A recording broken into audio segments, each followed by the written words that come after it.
सबसे पहले अभिषेक जी आपसे सवाल है, आज मंच से जो कुछ भी दिखाने की कोशिश हुई, अब ये मान लिया जाए कि एक्चुअल जो चुनाव का रंग जिसको देखने के लिए आंखें तरस रही थी बिहार में कि पता नहीं इस बार चुनाव का रंग जमेगा कि नहीं, वो जम गया है। और दूसरी बात ये कि क्या बिहार एनडीए मंच पर जिस तरीके से दिख रहा था, क्या उसी तरीके से वाकई में एकजुट है?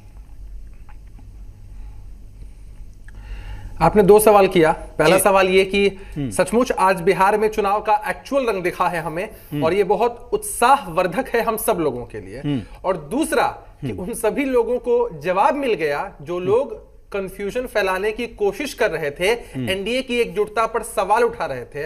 आज सभी लोगों ने एक्चुअली मंच से भारतीय जनता पार्टी के राष्ट्रीय अध्यक्ष जेपी नड्डा साहब का भाषण सुन लिया कि देश नरेंद्र मोदी जी के हाथ में सुरक्षित है और बिहार में नीतीश कुमार जी के नेतृत्व में एनडीए लड़ेगा और भारी बहुमत से चुनाव भी जीतेगा। खामखा ये लोग कंफ्यूजन फैला रहे थे ताकि किसी भी तरह से दिग्भ्रमित किया जा सके वोटरों को। तो जिस तरह की एकता आपने देखी है मंच पर, उसी तरह की एकता वोटरों में, कार्यकर्ताओं में होगी। और निश्चित रूप से आप देख लीजिएगा 10 नवंबर को भी हम मिलेंगे 3/4 बहुमत के साथ आदरणीय नीतीश कुमार जी के नेतृत्व में एनडीए बिहार में सरकार बनाने जा रहा है। इसमें कहीं कोई दुविधा की बात नहीं है। बिल्कुल अभिषेक जी, ये भ्रम फैलाने की कोशिश हुई है, लेकिन मैं अगला सवाल आपसे इसी पर लूंगा, लेकिन उससे पहले मैं चाहता हूं कि सारिका पासवान से यही सवाल मैं करूं कि ये भ्रम किसने फैलाया? क्या एनडीए एकजुट है? ये सवाल आखिर बना क्यों? क्योंकि चिराग पासवान ने जिस तरीके से यहां उम्मीदवार दिए, बीजेपी के बड़े बड़े नेता, कल तक जो बीजेपी के बड़े बड़े नेता थे वो जेडीयू उम्मीदवारों के खिलाफ चुनाव लड़ रहे हैं एलजेपी के टिकट से, और ये कैसे कहा जाएगा कि सब कुछ ठीक है? अभिषेक जी आप ही इस सवाल का जवाब दे दीजिए, फिर सारिका जी के पास जाऊंगा मैं। अभिषेक जी, ये किसने भ्रम फैलाया?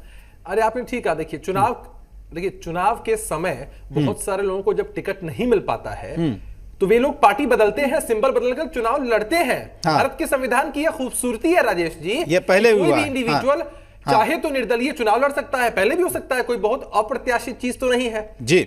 ऐसी कोई घटना घटी हो जो आज तक पहले कभी घटी ही ना हो, तब तो चिंता की बात है ना भाई। चुनाव के समय लोगों ने अगर दल बदल लिया और किसी और सिंबल पर जाकर चुनाव लड़ रहे हैं तो दिक्कत क्या है इसमें? अप्रत्याशित क्या है? चुनाव लड़ने का अधिकार संविधान में सबको है। अब उसी को भजाने के लिए जो हमारे विरोधी हैं वे लोग दिग्भ्रमित करने की कोशिश कर रहे हैं। अरे भैया, कुछ लोग अगर जाकर चुनाव लड़ रहे हैं किसी और के सिंबल पर तो आपके पेट में दिक्कत क्यों हो रही है? आप लड़िए ना जिन मुद्दों पर आप लड़ना चाहते हैं। आप जानते हैं कि आप एनडीए के सामने टिक नहीं पाएंगे। आपकी जो सरकार थी उसके बारे में जेपी नड्डा साहब बिहार से के रहने वाले नहीं है, लेकिन उनको भी और पूरे देश में यह बात मालूम है कि 6 बजे के बाद बड़ा मुश्किल है था कि डाक बंगला चौराहे पर लोग कैसे आ पाएगा। उन्होंने अपना एक्सपीरियंस साझा किया अपने भाषण में कि जब वो एग्जीबिशन रोड से या फ्रेजर रोड से गुजर रहे थे तो विभिन्न जो दुकान वाले थे या विभिन्न जो बिजनेसमैन थे यहाँ के बिहार के, उन लोगों के बारे में वे पूछ रहे थे कि वे लोग कहां हैं। मालूम चला कि सब के सब यहां से पलायन करके उसी वक्त जा चुके थे। क्यों गए थे? क्योंकि यहां पर कैसा रास्ता सबको मालूम है। ठीक है, ठीक है। तो कहीं किसी के चुनाव लड़ने से कोई कंफ्यूजन नहीं है। बिल्कुल। और अभिषेक जी, 2015 को लेकर थोड़ी मुश्किल होगी। नहीं, बोलिए अभिषेक जी, बोलिए। हाँ, 2015 में जिस तरह का मुकाबला हुआ था, उस मुकाबले की याद अभी भी दिला रही है सारिका जी, क्या कोई मुश्किल होगी?